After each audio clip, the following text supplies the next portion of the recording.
What is the Witness Podcast? In case you didn't get a chance to hear the trailer that we recorded, I'm going to just fill you in a little bit on what this podcast is all about. On each episode of the Witness Podcast, we will call someone to the stand, someone who has endured hardship and stayed true to the faith. Someone who has a story to tell that can testify of the wonders of God's grace and mercy. You know, I grew up at Antioch the Apostolic Church, and I have been surrounded by people in my life who I've gotten so much inspiration from.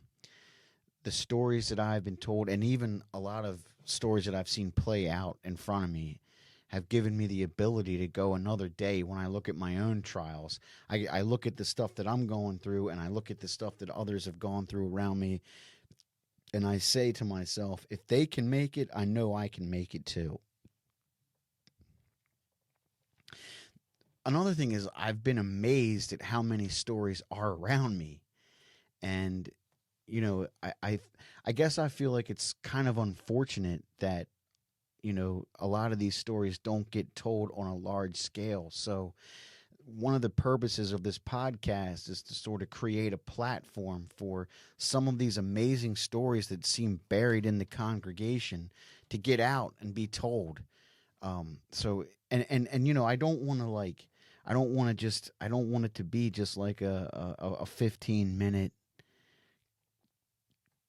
clip of your entire life. I think it would be really great to sit down with someone and just talk and let them tell about all the things that they've been through, and let them sort of go into as much detail as they want about the journey that they took to get to where they are today, and all the wonderful things that God did along the way. I think that we can derive a lot of inspiration from that. My hope is that you will listen to this podcast and receive the inspiration you need to make it another day. So that's what the Witness Podcast is all about. Now, here we are at episode 1. I'm really excited to get started. I don't have a guest today because I thought since it's episode 1, I would share with you a little bit about my story. So, without further ado, ladies and gentlemen, I call to the stand me. So, what's my story? Well, I guess we could just start from the beginning. I was born in Annapolis, Maryland, to John and Luann Trader, and in 1977, which feels further and further away every day.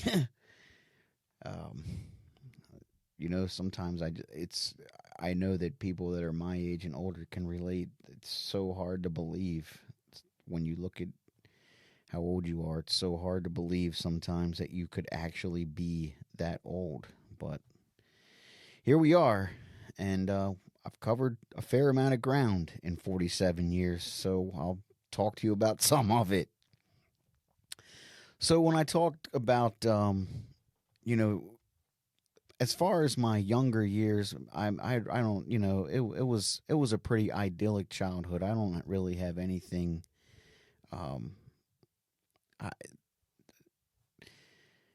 not super interesting. From the time I was born, I guess, until I was about 7 or 8 years old, we went to a Lutheran church, and I'll be honest with you, I really loved going to church there. I don't have anything bad to say. I went to the school that was attached to the church from kindergarten until 3rd grade, and I don't have anything but good memories from going to church and school there.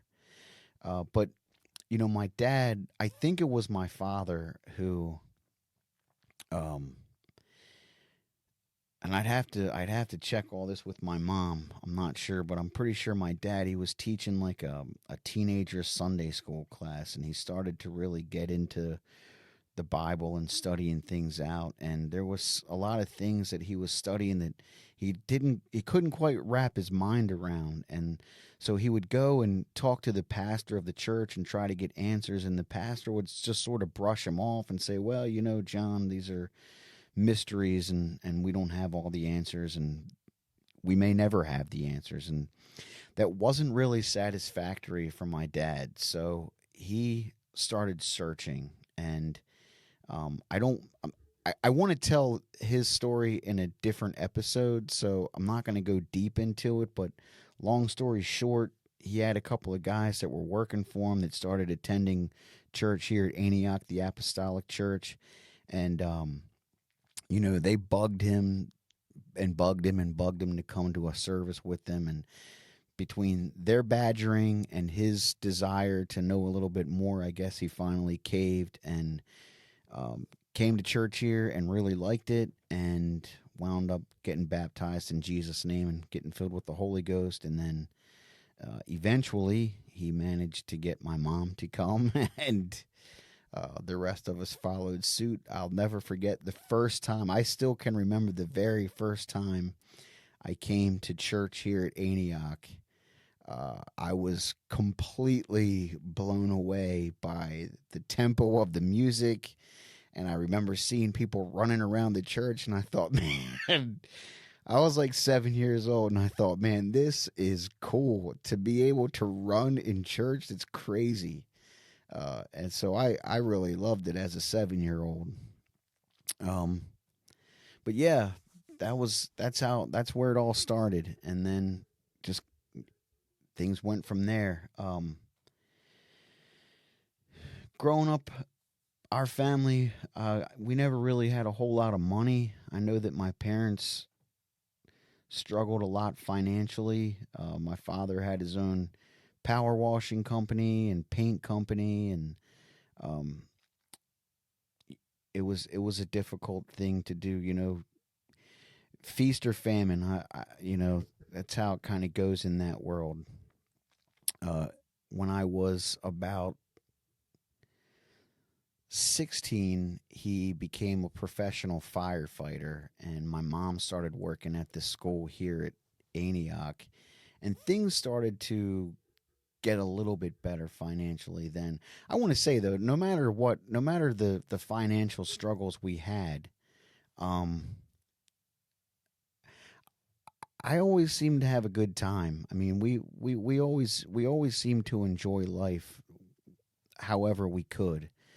I know that there were times when I look back now as a father and a husband, and I remember some of the things that we did when we were kids and some of the times that we went through, and I know that the stress and difficulty that my parents must have been feeling at that moment must have been incredibly intense.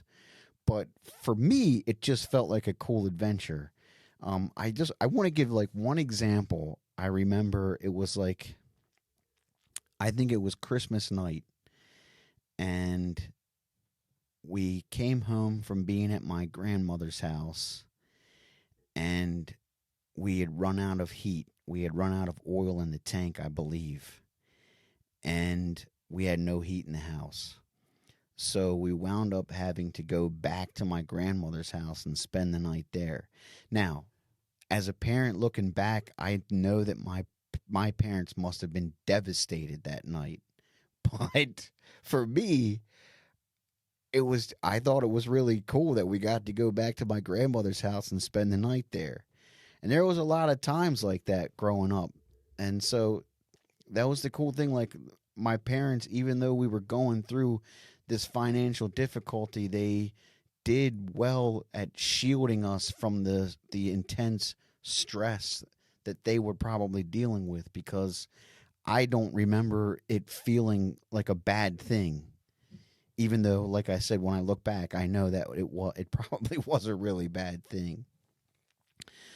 Now, as we get into the teenage years,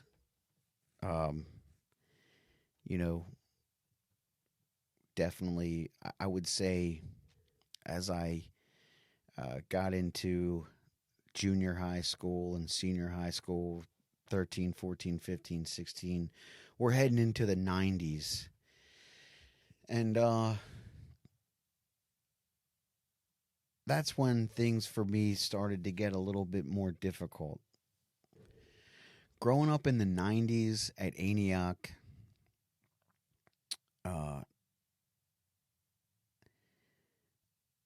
it could be really intense sometimes, from a spiritual standpoint and even from a natural standpoint.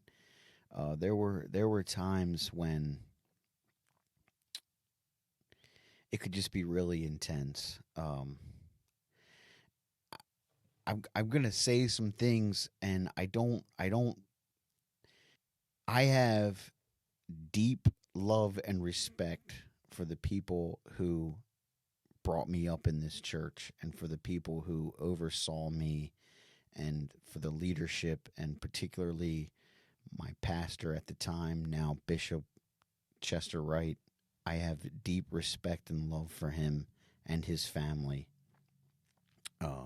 So everything that I'm about to say is strictly coming from my perspective as a teenager and where I was at, and, kind of what it led to. So the spiritual climate at Antioch was very intense, and there's always been this press because God is coming back. And so as a teenager, I feel like I lived in constant fear of the rapture. I thought that at any moment God was going to come back, and we were going and we were going to be either in heaven or hell immediately. And frankly, like, I always felt like I was going to be in hell. I got to be honest. Because there was just certain things that I couldn't get right. And I just didn't know a whole lot about God's grace and mercy at that time in my life. And I'm not saying that to reflect on anyone else. I'm just saying that when you're a teenager, certain things get through and certain things don't. And the things that were getting through to me were the threat of hell and the threat of God showing up at any moment, and I'm not going to be ready, and living with that fear. And I struggled with that so bad. I never felt like I measured up. So, like, one of my big struggles with being a teenager was just that I struggled with feeling like I could totally fit in with the church group, because even though I loved God, there was a lot of things about church that I wasn't crazy about. And I'm scared to be this honest, but that's what this podcast is supposed to be about. And I know that I'm not alone in these feelings. So, but I struggled because I loved God. I loved God. I was hungry for the things of God. I really strove. I feel like I strove for the approval of my elders, but on the other hand, there was another part of me that, to be honest, and a lot of you will think this is funny, but I loved Elvis Presley. I loved Dean Martin. I loved Frank Sinatra. And I loved the lifestyle that they depicted on screen. And so that was a big draw for me too. Which was weird for a teenager in the 1990s. I wasn't interested in Nirvana. I wasn't interested in Pearl Jam. I wasn't interested in any of the current groups. I was interested in singers and culture from 40 or 50 years before. So I didn't fit in with people my age in general. And then I didn't feel like I fit in with a lot of the people at church. But then I also, again, I loved God and I didn't want to be unsaved. And so I couldn't just go out in the world and do my thing. So I felt like I was just always in this limbo where I didn't measure up at church. I didn't measure up in the world. I just felt like I didn't fit in anywhere. And now, some of my friends from that period might be surprised to hear me say these things because I think I put on a pretty good front. But I know that inside I always felt torn because I just didn't fit in anywhere. And so it used to drive me crazy. And I didn't know what to do about it. The idea of me staying in Anne Arundel County, staying in the area that I grew up in, and staying in this church, it drove me crazy. Like when I graduated from high school in 1995. I was 17 years old, and I needed to get out of here, and I didn't know what to do because again, I didn't want to be unsaved, but I I didn't think I could stick around here and just and not do anything. So um, for 2 years, I did just work an assortment of jobs. I tried to go to college, and I was not cut out for school.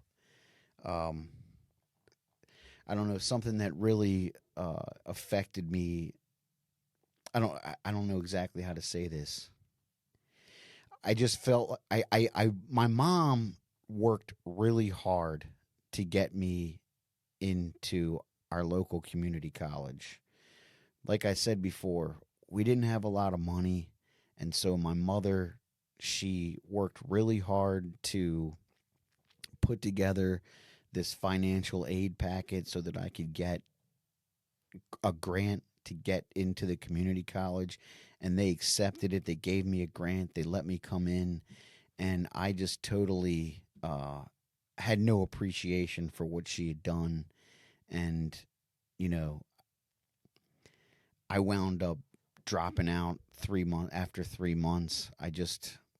It wasn't for me, and I felt so awful. And I know that I let my mother down, and I know that she's forgiven me since, but that was really a bit of shame that I carried around for a while. But there was nothing I could do about it. There was no way I was going to make it. I went to that school for 3 months, and I never talked to a single soul on the campus the entire time I was there. After I was gone there for about a month, I wasn't even attending the classes anymore. I would just walk around the campus for half the day and then leave. And you know, it was bad. So I'm at this point, I'm 18, no direction. I was working at a warehouse, and then I got a job at a gas station. Now, all my life, I had idolized the military. In fact, when I was a senior in high school, there was a Marine recruiter that had come to the high school and taken me out to lunch, and he met with my parents, and this guy was ready to sign me up for the Marine Corps while I was still in high school.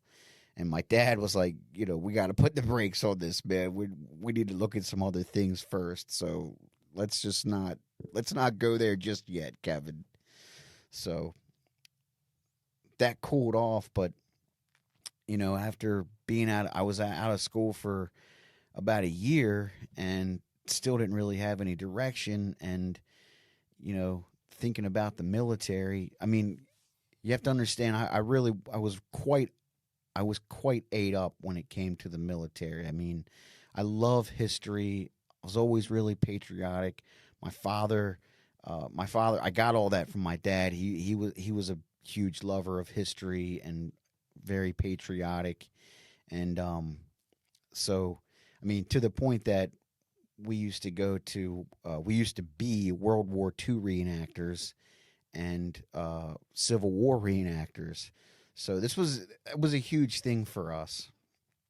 Um, so I I'm out of school for a year. I don't really have any direction, and I start thinking, why am I not considering the military?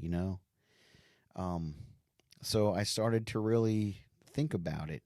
Now, my pastor at the time uh, graduated from the Naval Academy. He was a naval officer, and he knew the difficulty of, because he was also raised in the United Pentecostal Church and went to the Naval Academy as an apostolic, was a naval officer as an apostolic, and kept the faith, and knew very well of the difficulty of being a Christian in the military. So he strongly advised me to not go in the military. But I had to do something. Now, I love my pastor slash now bishop, respect him. And at this time in my life, his voice is very strong. But at that time, I had a relationship with my dad that um, I don't want to make it anything that it's not.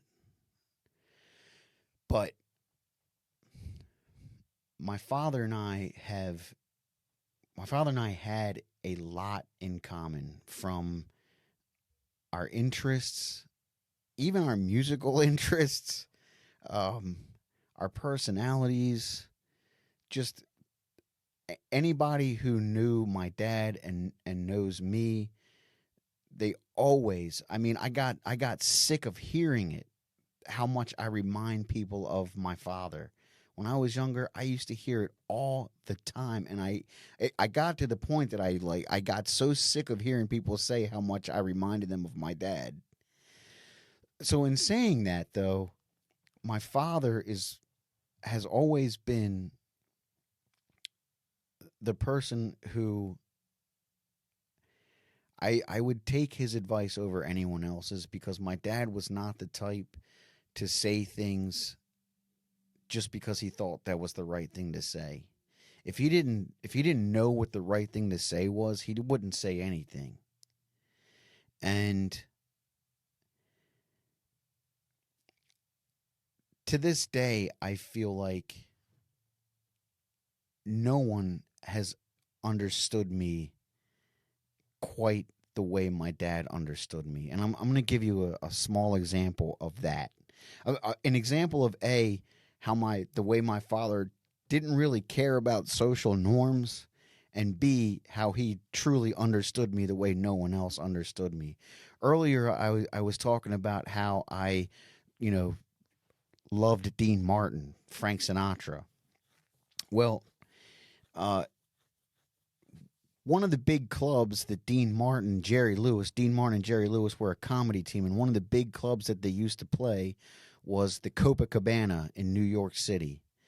Their shows at the Copacabana were legendary, and the Copacabana was a really legendary nightclub, particularly in the 40s and 50s, even to the point that I think Barry Manilow sang a song about it. So another thing about my dad was he loved yard sales. So he's out at a yard sale, and he sees an ashtray from the Copacabana, and he buys it for me. And he brings it home, and he gives me this ashtray from the Copacabana from like the 1950s. I mean, it's the way the ashtray is made and the lettering on it, you can tell it's straight from the 50s. I thought that was one of the coolest things I had ever gotten. I have the ashtray to this day.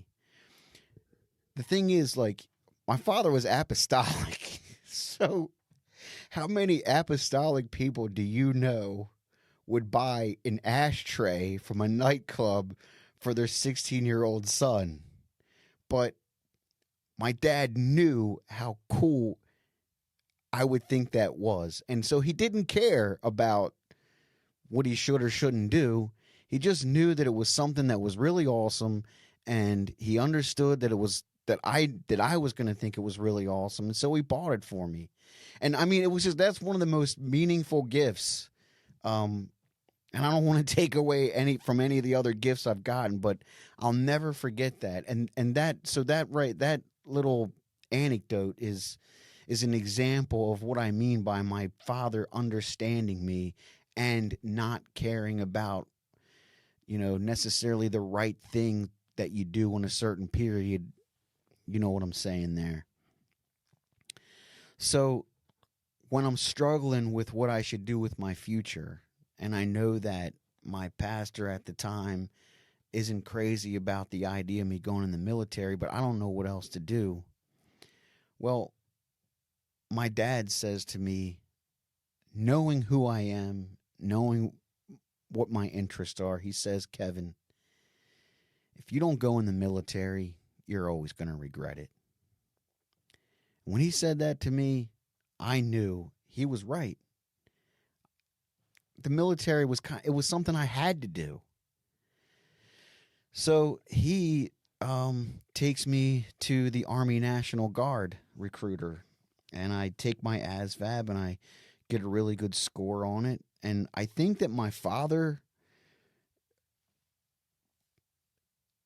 I think that in his mind, he was thinking, we can get him to join the Army National Guard.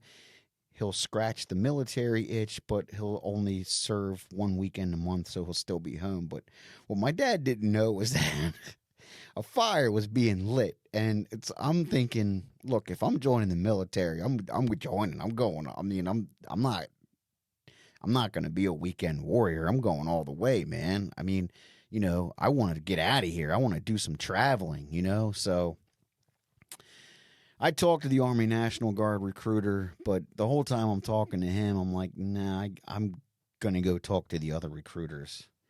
So my dad he winds up taking me to talk to the other recruiters, and I talked to the Navy, and, the Navy's cool.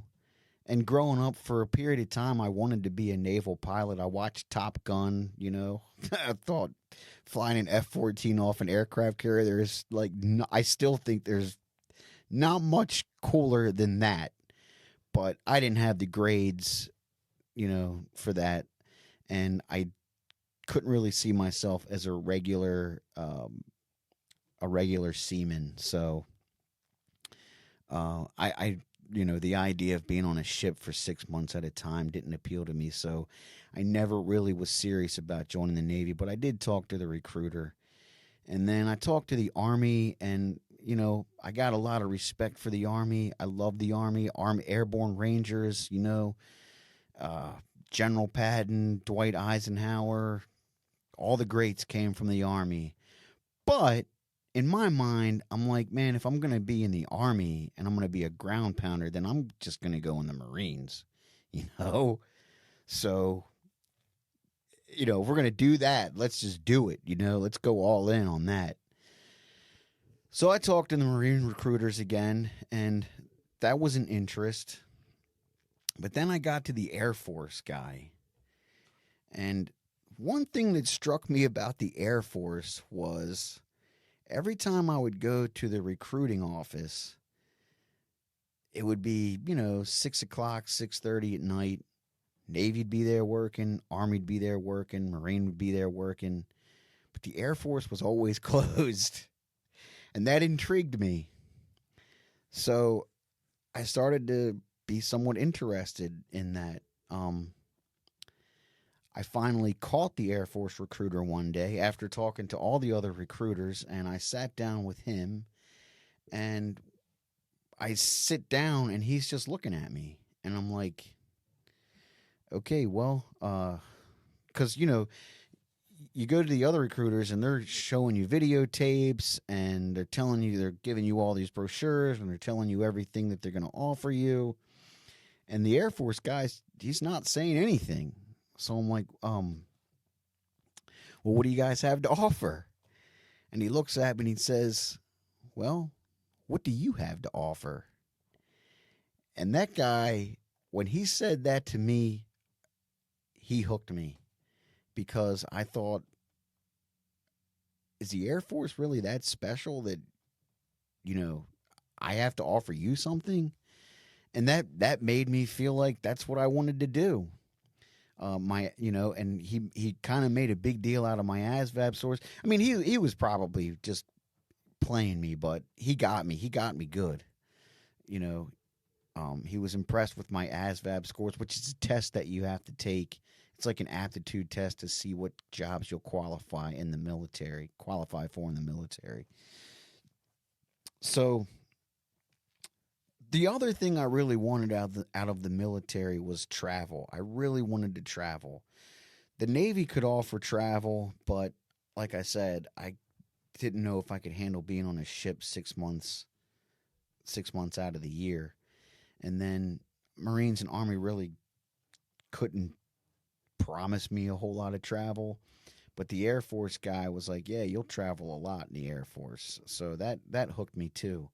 Now, since I took my ASVAB with the Army National Guard, I didn't have to do that again, but I had to get a physical. So this recruiter's really got me going, and so he's like, well, let's get your physical done, and then we'll go from there. And I'm like, all right, yeah, let's do that. So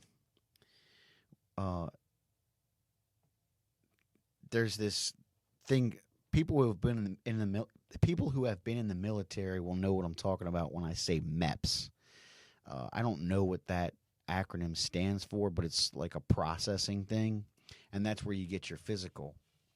So I didn't know. I thought that it's just getting your physical. So my recruiter has me go to the MEPS center at 4:30 in the morning, and I'm there to get my physical, and I get my physical, and that takes a few hours because they check every nook and cranny. They make you strip down to your underwear, and you got to duck walk, and there's all kinds of crazy things they make you do. It takes a few hours to get that done. So I go through all of that, and I'm thinking that we're bringing it to a close, and then they take a bunch of us into a room, and the next thing I know, we're putting up our right hand and we're taking the oath. And I'm like, whoa, what's going on, man? But there was no way out. I mean, I'm surrounded by people in uniforms, and so we're swearing in. And then the next thing I know after that, I'm talking to a job counselor, and he's showing me what we have to offer, and by the end of the day, I was signing papers. And it all just happened so fast, and it was such a whirlwind. I left my house at 4:30 that morning, and I didn't get home until about 7 o'clock that night. And I'll never forget, I walk in the house, and my mom was sitting there in the kitchen in a rocking chair.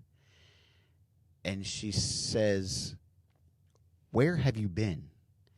And I looked at her, and I was like, I think I just joined the Air Force. And she just started crying.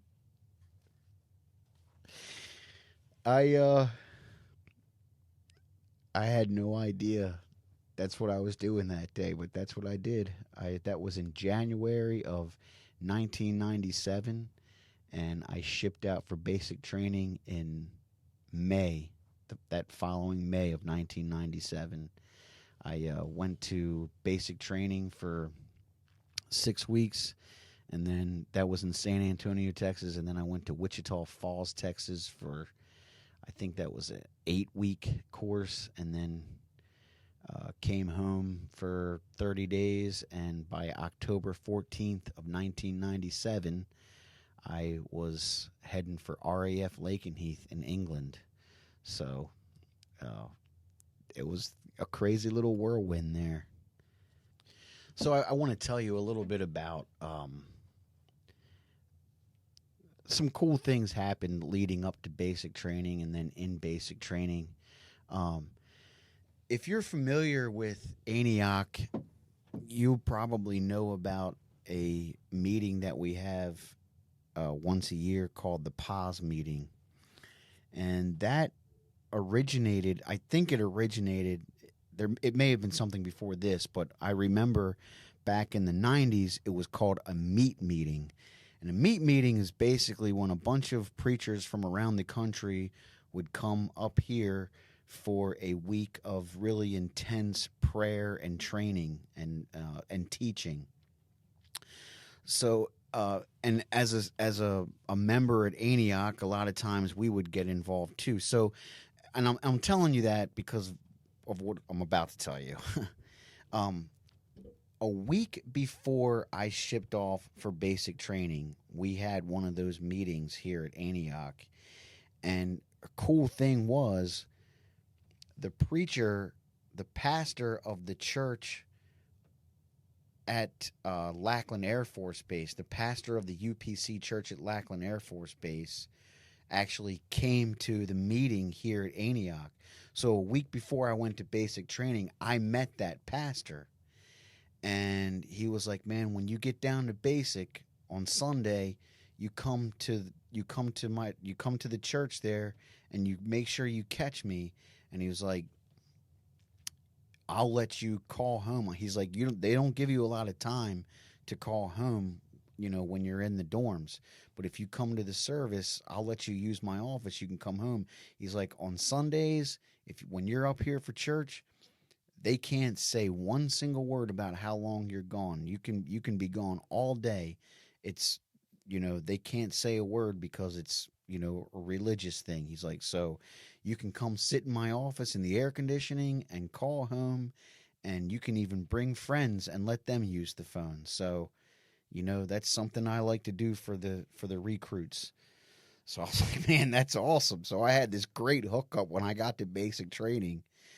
And so and it was cool because I did use it as sort of a ploy to bring people to church with me. And I wound up bringing one of the guys in my flight to a church service, and he got a great touch from God. So that was really cool. That was a cool hookup for basic training, especially because I was away from home for the first time in my life. Far away from home. I mean, when I flew to basic training, that was the first time I'd ever been on a plane.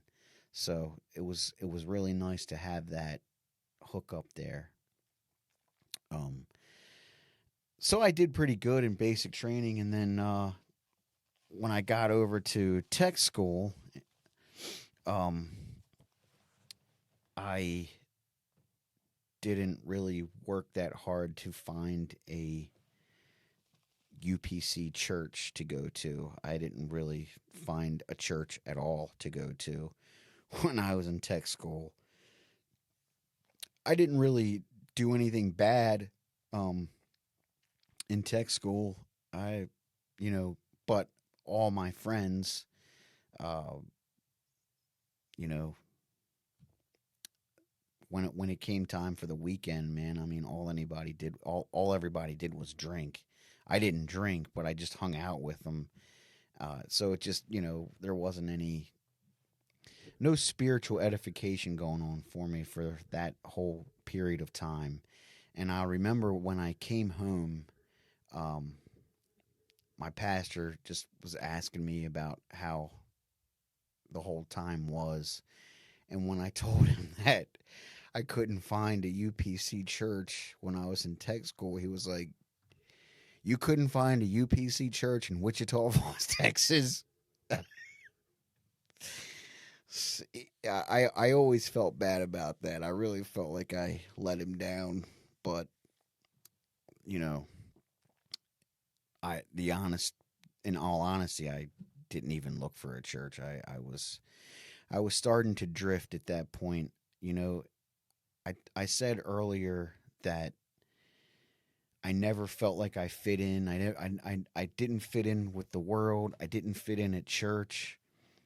And so I always had this struggle. I just wanted to let go of everything and just be one thing all the way.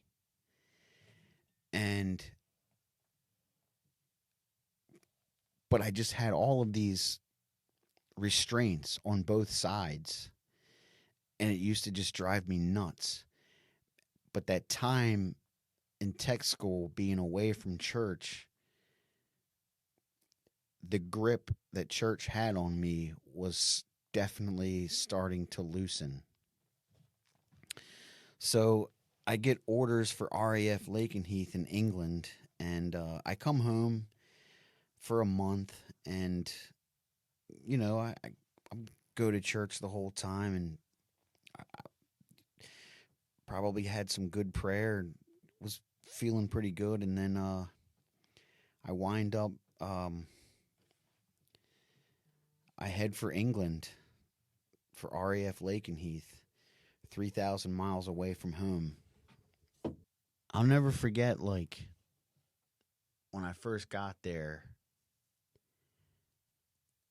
I mean, I got there with a couple of guys that I was in tech school with, and we were pretty good friends in tech school. So it was good to show up first day in England with a couple of people that I knew.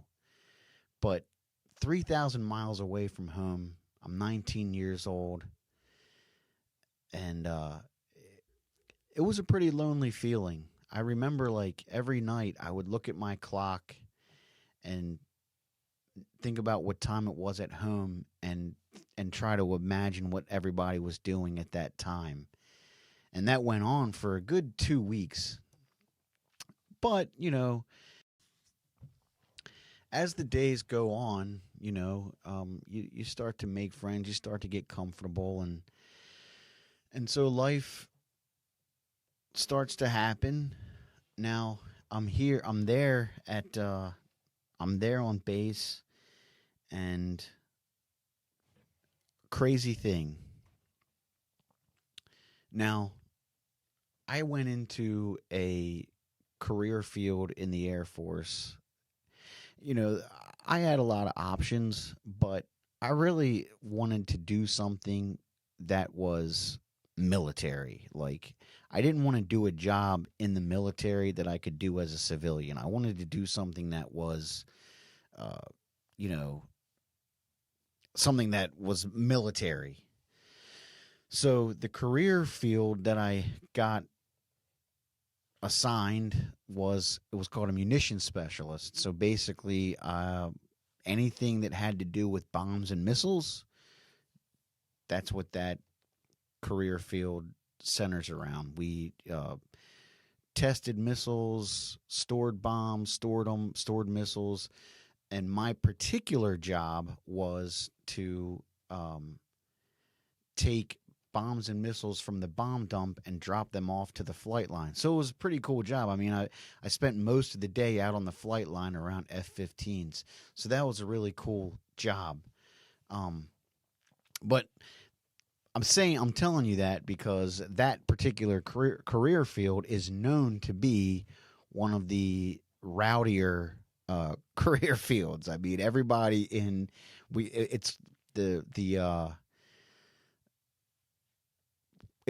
call it in the Army, they call it ordnance. Army, Marines, Navy, they call it ordnance, I believe. But in the Air Force, it's called ammo. We're ammo dogs. And that's a badge that we wear with pride. And it's just known to be a career field filled with people who like to party. So that's the interesting thing. So here I am, 3,000 miles away from home, in this career field, surrounded by a bunch of people who love to party. And of all the shops that I could have been placed in, because when you're in ammo, you can be placed in like one of 5 or 6 different shops. And of all the shops that I could have been placed in, the shop that I was placed in, there just happened to be another apostolic Christian in that shop. Which, what are the odds, man? I mean, really, if you're an apostolic, you know that is like a crazy coincidence. Obviously, I don't believe it was a coincidence. It was a way of God taking away all of my excuses. Now, I'd like to tell you that had a positive effect on me and caused me to not stray any further than I already had. But if I told you that, I wouldn't be telling you the truth. And since I'm on the witness stand and I promise to tell the truth, whole truth, and nothing but the truth, well, that's what I have to do. So, but me and this guy, I mean, we got to be pretty good friends, and I believe that he kept me in his prayers. He knew that I wasn't living the right way. I want to tell you though, you know, my journey in the opposite direction of God was gradual. It wasn't something that I never tried to rebel against the way that I had been brought up. I'm telling you, I loved God and I never stopped loving him. I never stopped. I never had anger towards the church that I grew up in or the people who raised me. My reasons for walking away, if you will, had nothing to do with anger or bitterness or anything like that. It was just a matter of I was 3,000 miles away from home, and I lived in the dorms, and most of the people that I lived around drank and partied, and I'm not the type of person that I am not good at separating myself. I like to have a good time, and so I was surrounded by a lot of people who were having a good time, and I eventually just joined in the fun. You know, and I, since I'm telling you that, you know, I told you that all my life growing up, I always was feeling torn, like I never fit in anywhere, and I was so sick of that battle inside. So I finally reached a point when I was there at Lakenheath. I finally reached the point where I was like, you know what? I'm not fighting anymore. I'm doing this. I'm going all in, man. This is the life that I'm living right now, and I'm going all in. And if any of my former Air Force friends ever happen to listen to this podcast, I believe they would agree that I went pretty hard. We all did. And I didn't really hold anything back. I wound up being probably one of the heaviest drinkers, one of the heaviest partiers. And I'm not happy to say that, but that's what happened. My point is, it wasn't something I did to rebel. It was something I did because I was just tired of fighting. I just wanted to give in to something.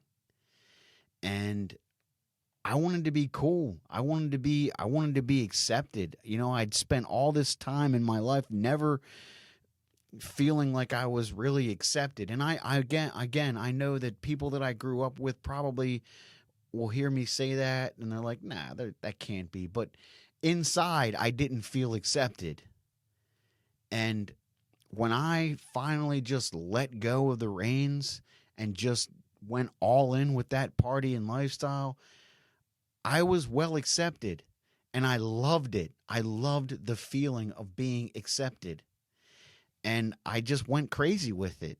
I lost sight of who I really was, and I don't really want to go into too many details, but suffice to say, I did things when I was in the military and living that life. I did things that when I was growing up, I never could have imagined myself doing. I never thought I would do certain things. And I got to a place where there really wasn't much of anything I wouldn't do. So It's crazy how that happens. There are a couple of things that happened in that period of time that I would like to share with you, because I want to tell you that, like, the crazy thing about it is, no matter how far away from God I got, and I want to say this because I do hope that some of the people that I served with, that I was over there with, I do hope that some of them listen to this podcast. And so I want to say, like, I'm not trying to cast any shade on who we were as people at that time. We were just crazy young guys, thousands of miles away from home, and we were the only family we had, and so we just did what we did. But inside, I knew that I shouldn't have been doing it. And that was something that I dealt with all the time. But I worked as hard as I could to push those feelings away. But I got to say, like, no matter how far away I got from God, at the end of every day almost, I would lay in my bed and I would pray and I would speak in tongues almost every day, because I was so afraid of fully severing my connection to God. So I never stopped loving God. I always tried to make sure that I had that moment with him before I went to bed. And that was where I started to learn about his grace and his mercy, because he was always there, which is an amazing thing to think about. Because I don't want to go into details, but some of the places where I was are not places where you would expect God to be. But I want to tell you about a couple of things that happened. One thing that happened, that just, to this day, it amazes me. One particular night, we were going out to, I was getting together with some friends of mine. There was like 5 or 6 of us, and we were going out to a pub. And there was this guy. One of my friends brought one of my friends brought one of her friends, and it was this guy. He was a little older than the rest of us. Come to find out, he was a pilot. But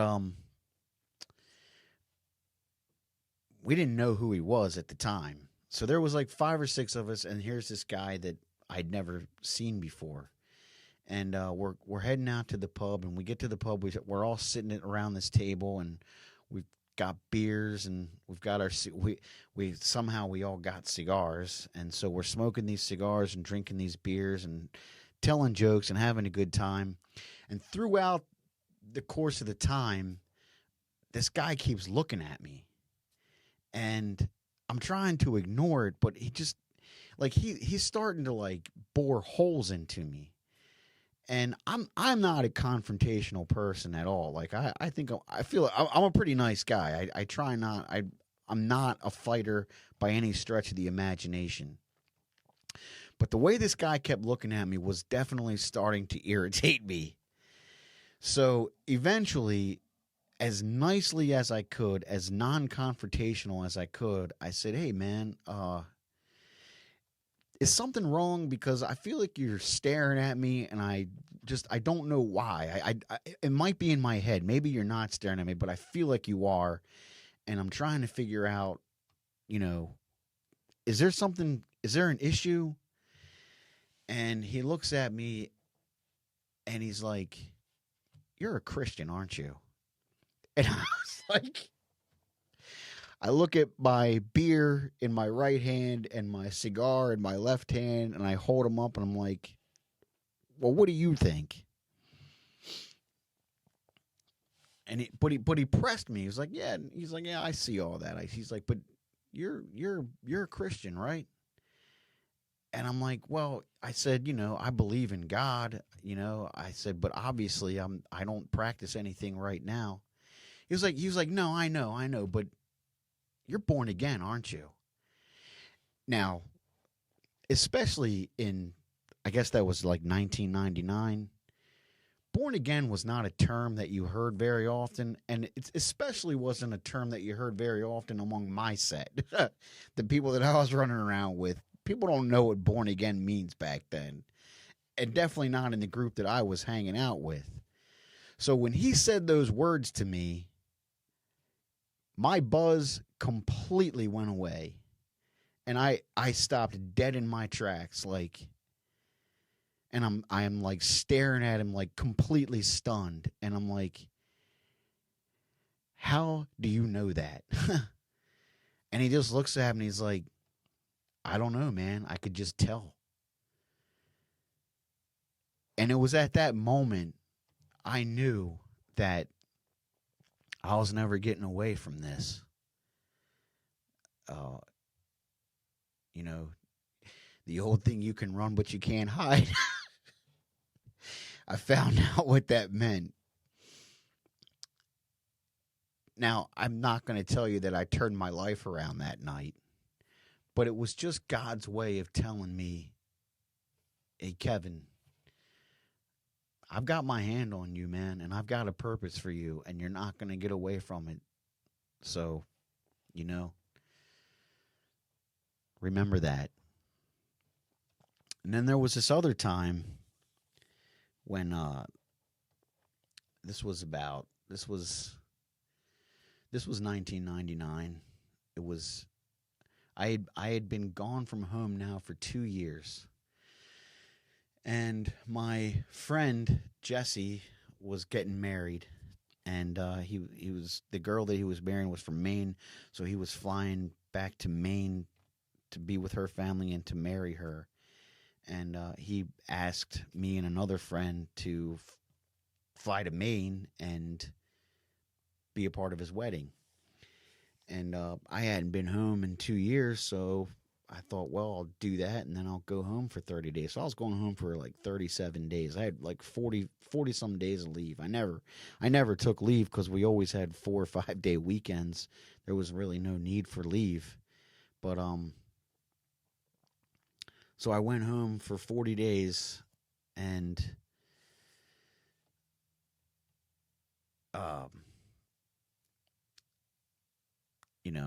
it was good.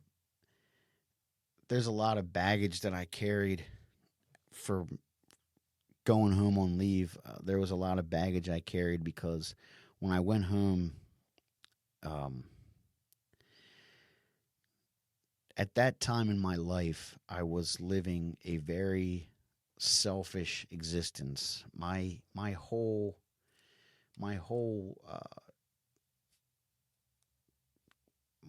goal in life had become to just have fun.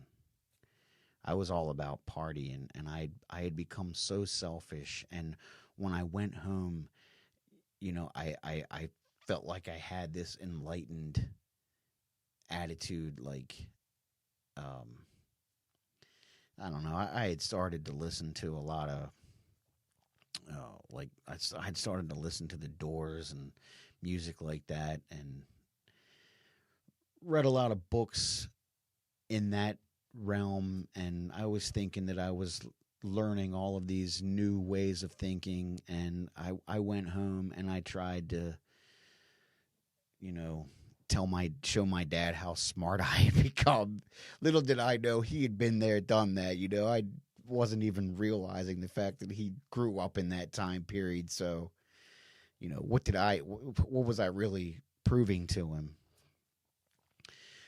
But the thing is, I spent those 30 days at home trying to prove something, and trying to show my parents and some of the people around me what a big boy I had become. And I didn't know that that was going to be the last time that I ever saw my father alive. And that time wound up being a really um, I had to deal with a lot of regret and shame from that period after my father wound up passing away. But I'm going to get to that in a few minutes. So, when I flew back to England, I still had like 3 or 4 days of leave. So I flew into London Gatwick Airport, and I had like 3 or 4 days of leave, and so I thought, I've got some more leave. I don't need to go straight back to the base. I think I'm going to get me a hotel room here by the airport and go into the city and, blow off some steam. So there was a shuttle that would take you from the hotel to the London Underground, and then you could get in the London Underground and take the train into the city. And then the next day, they had a shuttle that went from the hotel to a bus station in the city, and at the bus station, you could get a free shuttle up to RAF Lakenheath, the base where I was stationed. So I was going to stay the night in the hotel, have dinner at the hotel, take the underground into the city, hang out, and then come back out, and then the next day take the shuttle to the bus station and get back to base the next day. So I do that. I go into the city, and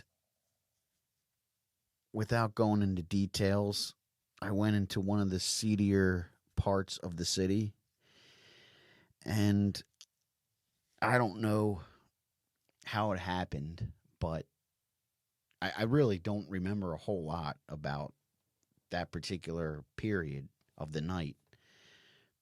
But I wound up spending all the money that I had. And where my memory really comes into focus is I wound up going back to the underground station. It's basically the subway station that would take me back out of the city and drop me off so that I could walk back. I was going to have to walk back to the hotel. But man, I remember sitting there in that train station and realizing that I had no money, and I needed £5 to take the shuttle in the morning from the hotel to the bus station so that I could take the free bus up to RAF Lakenheath. And I didn't have a dime. And I was sitting in that train station that night completely devastated and so shamed because I knew what I had done. I knew that I had just spent all my money on stupid stuff. Stuff that I had just come from home. I mean, I had just been home for a month. I had gone to church. What the heck did I just do in London? Who was I? And I'm sitting there in that train station, and I cried out to God. And this is exactly what I said to him. I said, God, I don't know what I'm doing. I said, I would love to make a deal with you and tell you that if you get me the money to get back to base tomorrow, I'll change my life. I said, but there's no way I can make a promise like that. I said, but I have no hope. If you don't get me away home, if you don't provide me with the money to get back to base, I'm going to be absent without leave. I'm going to be AWOL, and I'm going to get in so much trouble. I said, you are my only hope. I said, but I can't tell you. I'm just asking you to help me. I don't deserve it. I can't even tell you that I'm going to change my life if you help me. But I need help. There's no way I'm getting out of this situation without you. And I said, I deserve whatever negative thing happens, I deserve it. I'm just laying it down there before you. So I get on the train because I already had that ticket. The train takes me back to the train station by the hotel. I walk back to the hotel. I open my hotel room door, and there,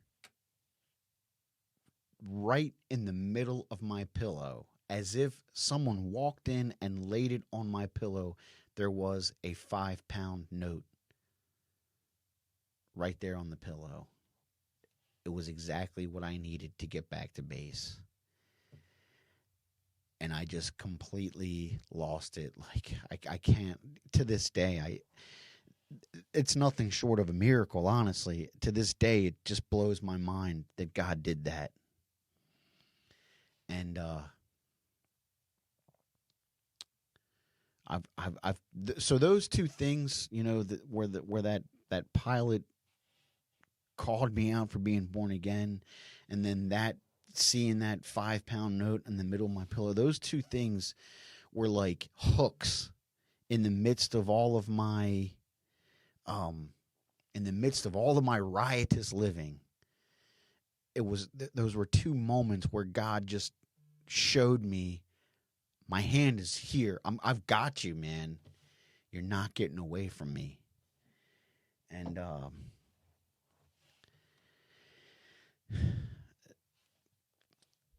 it was just a reminder that I couldn't get away.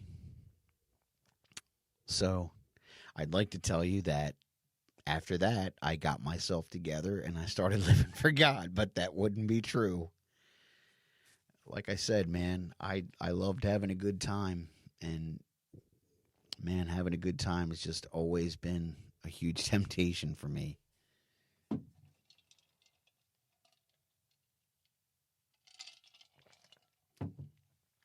So that was the end of November of 1999. And I will say that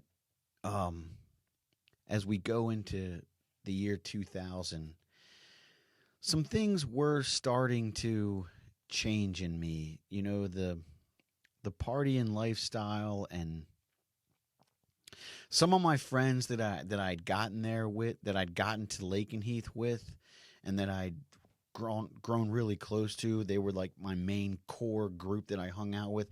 Some of those guys were starting to be sent to other bases, and so the original group was starting to break up, and I was having to find other people to hang out with. And in the midst of all that, it was starting to cause me to be a little introspective, think about who I really was. You know, I was starting to read some other books, and this guy that I had become friends with gave me a book, and some of you will recognize the title. It was called Tuesdays with Morrie. And that book really started to wake me up, honestly. Tuesdays with Morrie is a book about this guy that has ALS. And, you know, he spent his whole life, I think he was a teacher, and he'd spent his entire life loving people and giving to people. So now he's got ALS, and the author of the book, I'm not really sure how they were connected. I can't. It's been 25 years since I read the book, so I can't really remember how they were connected. But he winds up spending every Tuesday with this guy named Morrie Schwartz, and he watches all of these people that Morrie had been pouring into all of his life. He watches them come back and take care of Morrie and usher Morrie into the end of his life. And that book really opened my eyes and made me realize that life is a lot bigger than me, and it's a lot bigger than what I can get out of it. And in fact, if my whole focus is what I can get out of life, that's really a pretty empty existence. And so I really started to, I'm not going to, I mean, I still love to party, but I would say that the shine started to get knocked off of that lifestyle a little bit. It wasn't as great as it used to be. Um, and that was sort of my journey through that whole year. And then, so, fast forward a little bit to December of 2000. I'm on this journey. I mean, now, I guess I don't need to keep stressing this point, but I didn't really quit anything. In fact, in October of that year, I got deployed to Holland for 2 weeks, and I remember when I got back from Holland, it was over my birthday, and another cool or strange thing about me and my dad, all of the similarities we also have the same birthday. So I was born on my father's 21st birthday. So I was in Holland TDY for my birthday, and when I got back, there was an email from my dad saying, "Hey, trying to get in touch with you in case you didn't remember. I just celebrated a birthday a couple weeks ago, so just trying to see what's up." Of course, I felt like garbage after I read that. I mean, that day it truly had gone by, and I hadn't even realized it. I mean, that's where I was at that point, at that moment. So, even though these changes were happening, they were happening pretty slow. Um, so my father actually retired from the fire department at the end of October, and we talked a little bit for that. I congratulated him. He got a medical retirement, and I gotta tell you, I struggle to. I don't know how many details to go into with this because I don't want to be a stumbling block to anybody. But certain things that happened, when I look back, they happened for a reason, and so I feel like the detail is important. But like 3 days before Christmas, I was watching Woodstock, which is a movie, a concert in 1969, I think it was. And it was a movie about the concert. And I'm sitting there, and I was by myself, and I was drinking a couple of beers, and I'm watching the concert, and the concert got me thinking about my dad because he grew up in that era. And I started to get a little homesick. So I didn't usually call home when I was drinking because I just didn't really want my parents to see that side of me. But man, I just really felt like I just really wanted to talk to my dad. And so I called, and he answered. Now, one of the things that me and my father have in common is we aren't big phone talkers. Whenever I would call home, my conversation with him would be the shortest out of everybody. He'd quickly pass me off to the next person. When I called home that night, him and I sat on the phone for 3 hours. We never did that. In my life, that's probably the longest him and I ever talked. And I told him everything that I had been doing. I didn't hold back. I remember like multiple times throughout that conversation, I remember saying, I don't know why I'm telling you all this. But I told him, I I confessed, I came clean about everything. And we just had this great, deep conversation that went for so long. And, we wound up, I had a bunch of leave built up again. And, we made these plans for him to come over right before, because I was actually, this was December of 2000. I was actually going to be being discharged from the Air Force in May of 2001. So, he was going to come over right when I was getting discharged, and then I was going to take the rest of my leave, and we were going to go tour all the World War II battlefields in Europe. Like, we made this big plan, and it was great. So, man, I got off the phone with him, and what an amazing conversation. It was just so cool to talk to my dad for that long. It was like, because I was still carrying all this guilt from when I had come home on leave, and I felt like we had made amends about that because, I had done a lot of stuff when I was home. When I was home on leave, I had done a lot of things, and I felt like I had been disrespectful to him, and so I came clean about all of it, and I just got off the phone feeling great. And then 2 days after Christmas, on December 27th, I had that whole week off because our shop used to split. Half the shop would get off the week of Christmas, the other half would get off the week of New Year's, and I'd happen to be off the week of Christmas, so I was off that whole week. So, having my good times and all that. So, 2 days after Christmas, I'm laying in my bed, and there's a knock on the door. And I look out the window, and I see my squadron commander, my first sergeant, and my shop chief standing at my door.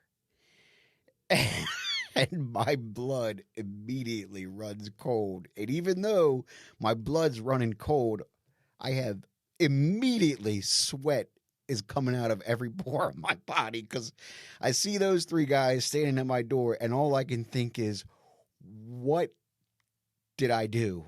I mean, my mind, I am like immediately panic stricken. My room is a complete mess. I've been off for 5 days. My room is a complete mess. I've got like an ashtray sitting by my bed. It's overflowing with cigarettes. It's just trashed. And they're knocking. And I'm like, I'd like try to tidy up as fast as I can, but it's not going to be any kind of standard. So I open the door and I'm like, hey, how you guys doing? And my squadron commander, Lieutenant Colonel Williamson's like, hey, man, can we come in? And I was like, of course. So they all come in, and I'm like, I got to be honest with you guys. I'm a little freaked out right now. I'm racking my brains to figure out what I did last night. I can't imagine why you're here. So Colonel Williamson says, Airman, you should probably sit down. And I'm like, now, man, I am really scared. So I sit down on my bed, and he sits down next to me. Me and Colonel Williamson, I had actually deployed to Italy for 6 months, and he was the squadron commander in Italy, and we had actually hung out a little bit. And I'm not going to say we were buddies, but we were definitely, he got to know me somewhat, and we were pretty good friends. We had become, I don't want to say we were friends, but we were well acquainted and good feelings between us. And so he sits down on my bed next to me, and he puts his arm around me. And I'm like, man, what's going on? And he says, there's no real easy way for me to say this. Colonel Williamson was from the South. He says, there's no easy way for me to say this, but your daddy died. And when he said that, I was like, Colonel Williamson, I'm sorry, man. I don't think you have the right person. With all due respect, I just talked to my dad. There's no way he's gone. And he was like, I understand. He's like, here's the printout from the Red Cross. You need to take a look at that. But he's gone. And man, I immediately, just my whole body felt like I had been injected with poison. I was staring at the printout, and it just still wasn't real. But I didn't know what to do, and so I said, "Listen, I really appreciate you guys coming out, and I don't want to be disrespectful, but I think I need to be by myself." And Colonel Williamson was like, "We completely understand." He was like, "Airman Trader, you're an important part of this squadron, and whenever you're ready," he said, "take your time, but whenever you're ready, you go down to the first sergeant's office. We'll have tickets there for you. We're going to take care of your flight home, the whole night. We'll have your leave paperwork taken care of. Just take your time. Whenever you're ready, go to the office, and we'll have it ready for you." So, to this day, I have deep, deep love and appreciation for the way those guys took care of me and treated me at that moment. But I remember when they left, I just felt like I was going to throw up, man. It was one of the most surreal moments of my life. And I remember, like, I was like, I went to the bathroom and, thought I was going to throw up. And I don't mean to be crude on here, but that's what happened. And then I'm just like pacing around my room, like I'm trying to figure out what to do. Like, I know I should probably call home, but I didn't want to call home. And I still didn't believe that this was actually true. So finally, I'm like, I guess I got to call home. So I call home, and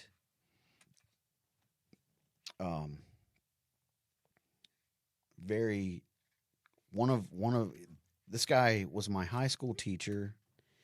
He was one of the assistant pastors at Antioch, and he was a very close family friend. And when I called my house, he was the one who answered the phone. Brother Steve Rhodes. He was the one that answered the phone. And when I heard his voice, that's when I knew it was real, because it was probably like 9-10 o'clock in the morning. There was no reason he would have been at the house at that time of the morning, except that there had been some kind of emergency. So when I heard him answer the phone, that's when I knew. The second I heard his voice, I knew that it was real. And my mom, I don't think I talked to her until she couldn't talk to me on the phone the whole time. I called home a couple of times when I was on my way. I was calling from the airport at each stop, but she never did take a call until I got there, which I understand. But I got off the phone with Brother Rhodes, and I was trying to figure out what to do. And, these are all little details. I want to share them with you. You can fast forward over it. I want to share these details with you because I don't know. It's just a part of the story. So I was trying to figure out what to do, and on base, I guess on every Air Force base, there's this admin office called the Military Personnel Flight, and you go there, and so I had a dress uniform. Now I knew I wanted to wear my Air Force dress uniform to my father's funeral. Like that's what I was thinking about because I just had to think about something. But I hadn't worn that uniform since I graduated from basic training, and so there was a few medals that I had earned that I had won, and so I hadn't bought the ribbon. So there was some things that I needed to buy in order to get my dress uniform within regulations. So I went to the Military Personnel Flight and I got a printout of all of the decorations that I had won that needed to go on my uniform. And then I went to the uniform store on base and bought everything that I needed. I bought because I had gotten senior airman stripes since the last time I wore the dress uniform. So I got my stripes for the dress uniform. And I'm walking back from the uniform store. I'm walking back to the dorms, and I'm looking around base. And this was just one of those moments that, like, I felt a breeze blow, and I saw the breeze move the branches of a tree, and I see all these people. They're on their lunch break, and they're going to the commissary, and they're going to the base exchange, and they're just doing life. And I remember thinking to myself, my entire world has just come to a screeching halt. And no one here knows. Life is still going on. The clocks are still ticking. People are still eating lunch.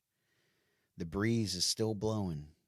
And it was just such a weird realization to me because I felt like everything had stopped, but being out and about, I realized, man, life is still happening.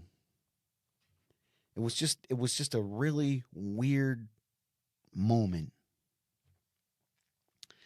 So anyway, I go back to the dorm, and then I go to the First Shirts office, and I got my tickets, and I fly home, and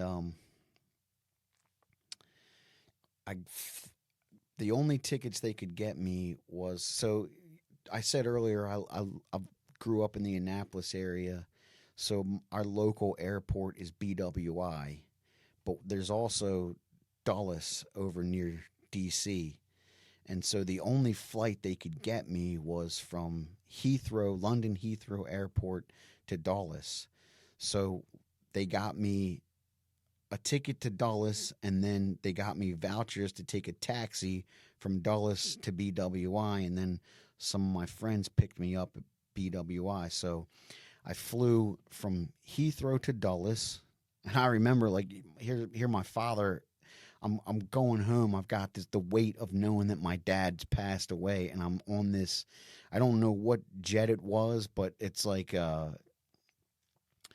3 seats and then 5 seats and then 3 seats. And I was sitting in the very middle of the 5 seats. And so I don't want to talk to anybody, but I'm like, and this plane was crowded, and like 6 hours. It was a 6-hour flight, and that's how I had to fly home. And I was just like, I just want to be by myself right now. But I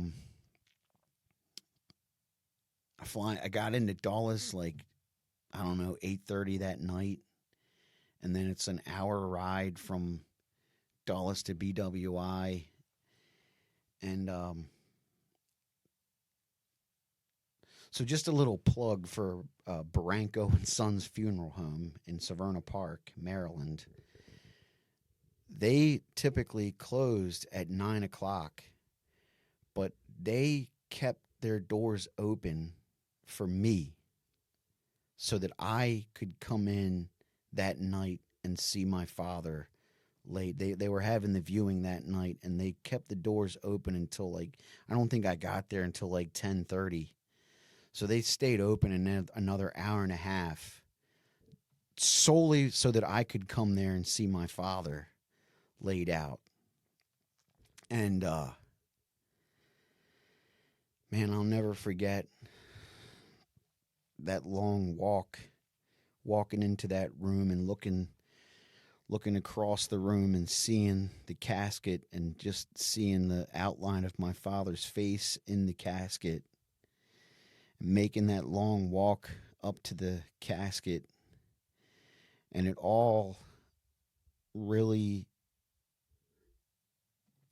became totally real to me when I looked at my father's hands, because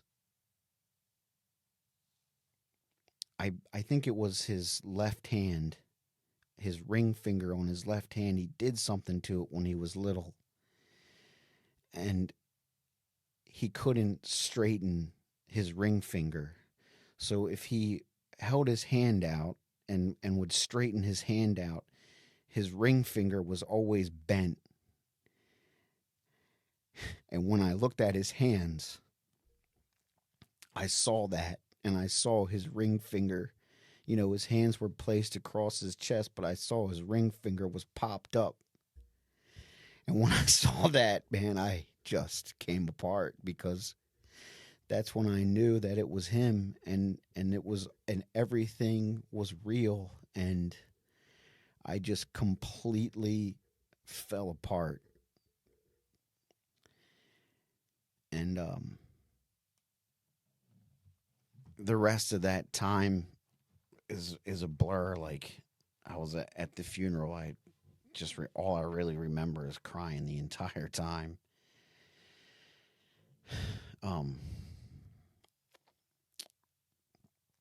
One kind of cool thing though is that I wound up being home for 45 days again, and the month after my father's funeral, 1 month later, I was still home, and my sister had her first child. And so my first niece was born, would have been my dad's first granddaughter. And so that kind of helped. I think it helped the whole family, you know, sort of deal with the pain of losing my dad.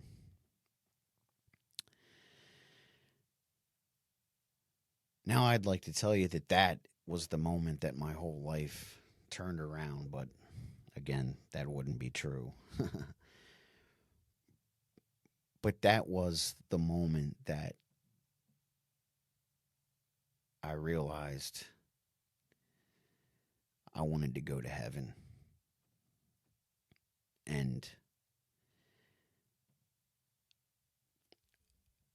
I wanted to see my dad again. And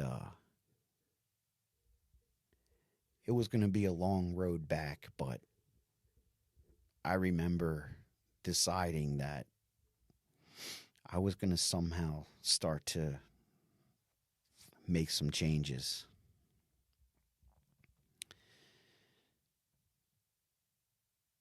So that was, I wound up going back to Lakenheath at the end of January, maybe early February 2001, and I finished my time.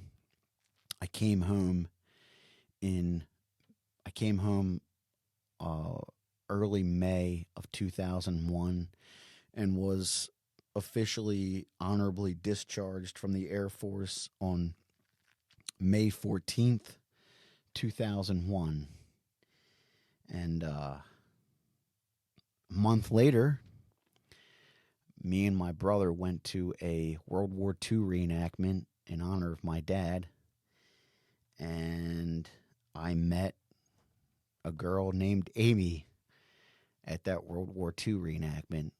And the cool thing about that was Amy had gotten close to my dad because him and my dad and my brother continued to be World War II reenactors while I was in the Air Force.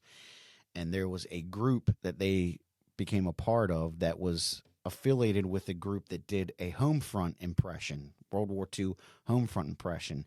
And Amy was a part of that group. And so Amy got to know my dad and my brother really well. In fact, she got pretty close.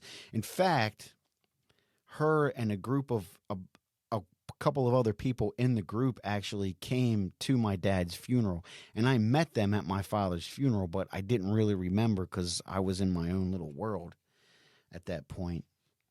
So I would say that I officially met her at that World War II reenactment in June of 2001. And we wound up really hitting it off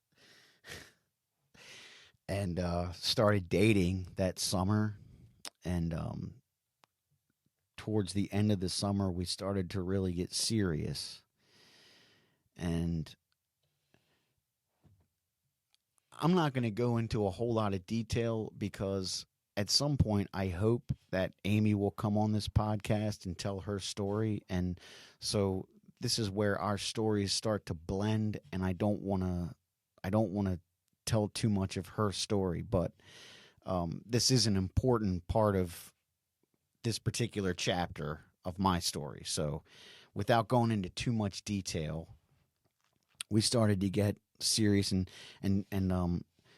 we would like alternate weekends. Like one weekend she lived in Pennsylvania, so one weekend I would go up to Pennsylvania and spend the weekend at her house. And then the next weekend she would come down to Maryland and spend the weekend at my house. And whenever she would come to Maryland, we would go to church together. Because at this point I was trying to work my way into church, work my way back to church. So I was going every Sunday. And she really liked our church services. And we were getting pretty serious towards the end of the summer. And then September 11th, 2001, everybody knows what happened on that day. And that day really affected me because I had just gotten out of the military and I was waiting for something like that. And so I really felt like I wanted to do something. Even if I could just go to New York and help with the cleanup, I wanted to do something. And I was really struggling because I wanted to do something. And so Amy suggested that I talk to my pastor and maybe get some guidance from him. So I arranged a meeting with, at the time, Pastor Wright. And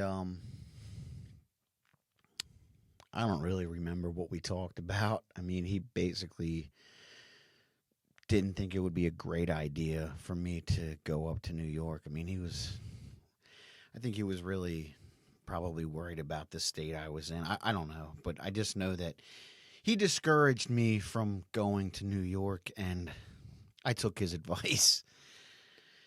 But the thing I remember the most about the conversation was that towards the end of the conversation, he asked me about Amy because he had noticed that she had been coming to church with me. He asked me about Amy, and he asked me about our relationship, and I explained to him that she had a Christian background.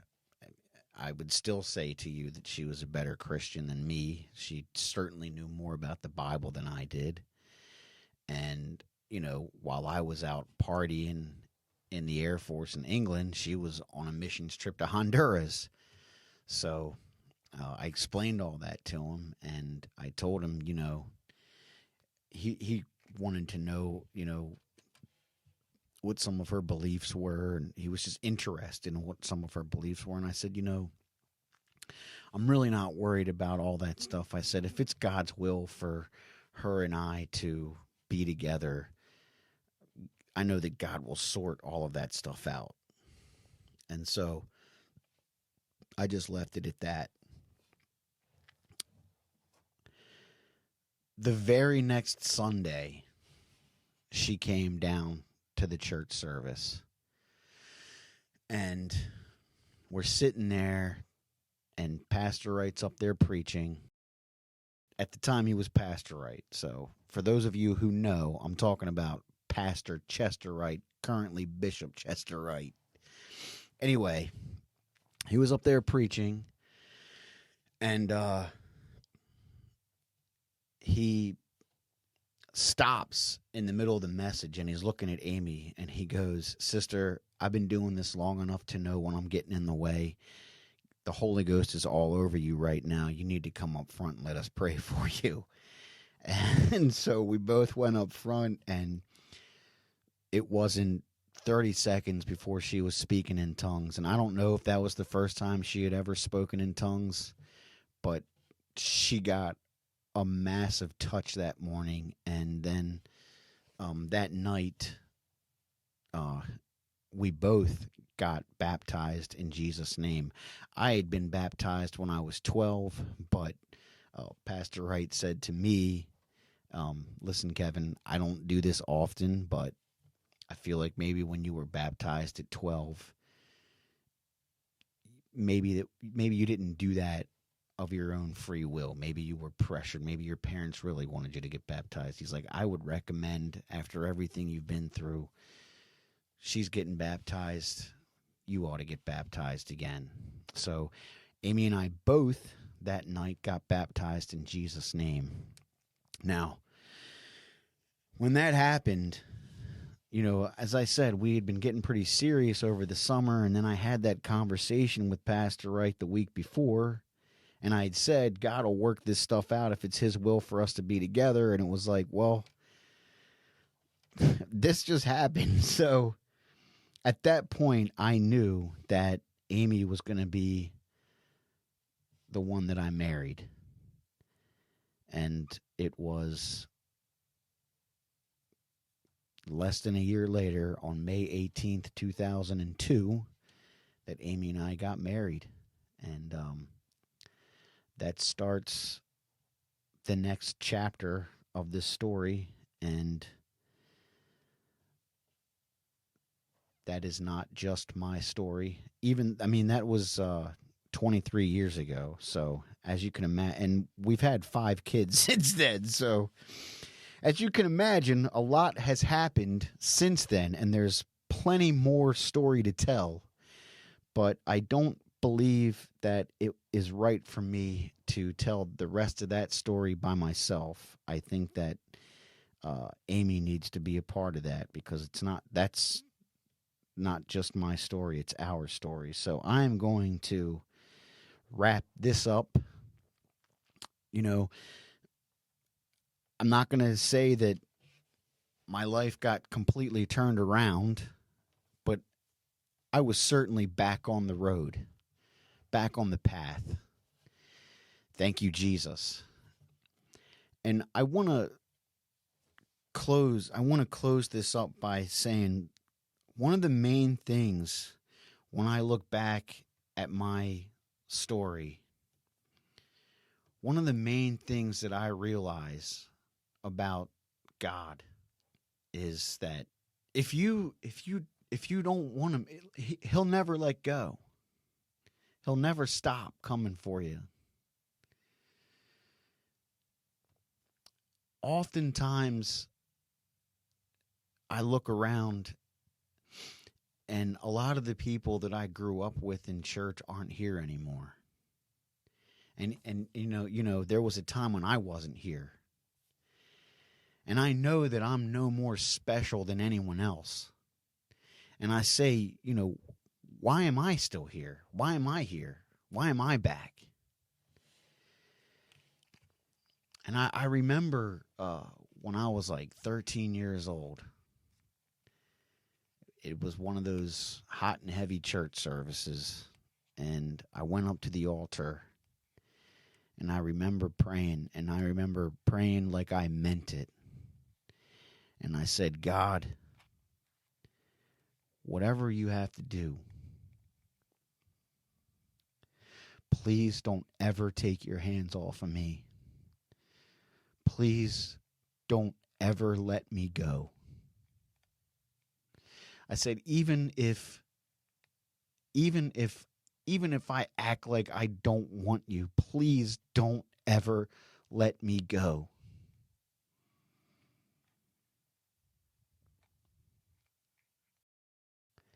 And he's never let me go.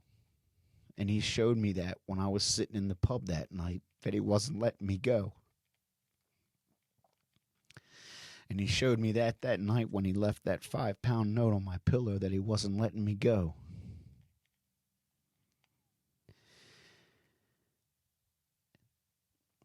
You can cry out to him. You can ask him not to let you go, no matter where you are right now, no matter how far away you think you might be. You can ask him not to let you go, and he won't. I've got some close friends that have gone way out, and you're going to hear some stories on this podcast in the future. You're going to hear some stories of some people that have been way out, and he never let go.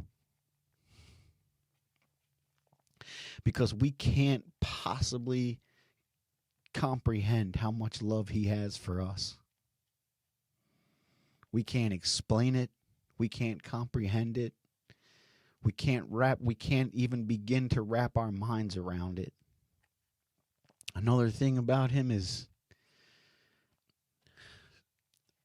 I told you like multiple times as I've been talking, I'd like to tell you that I turned myself around that night.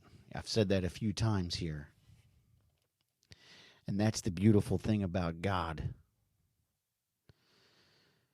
He knows how weak we are. We think that we've got to get everything right and everything in line in order to come to him. And the opposite is to repent. It just means to turn around.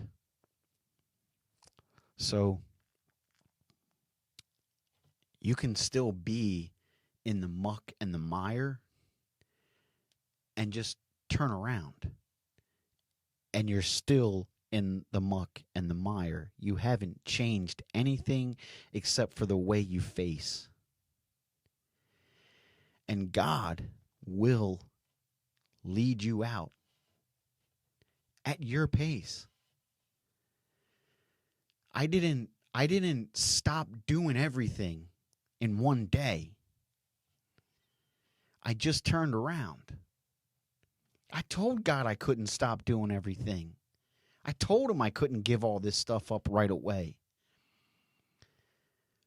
But I just started coming to church. I just started making room for him in my life. And eventually, he took care of the rest.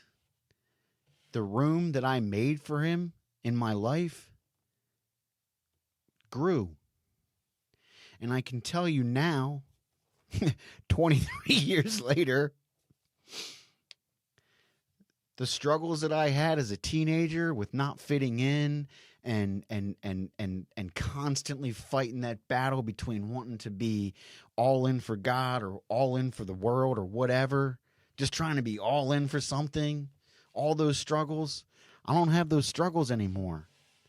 But it didn't happen overnight, you see.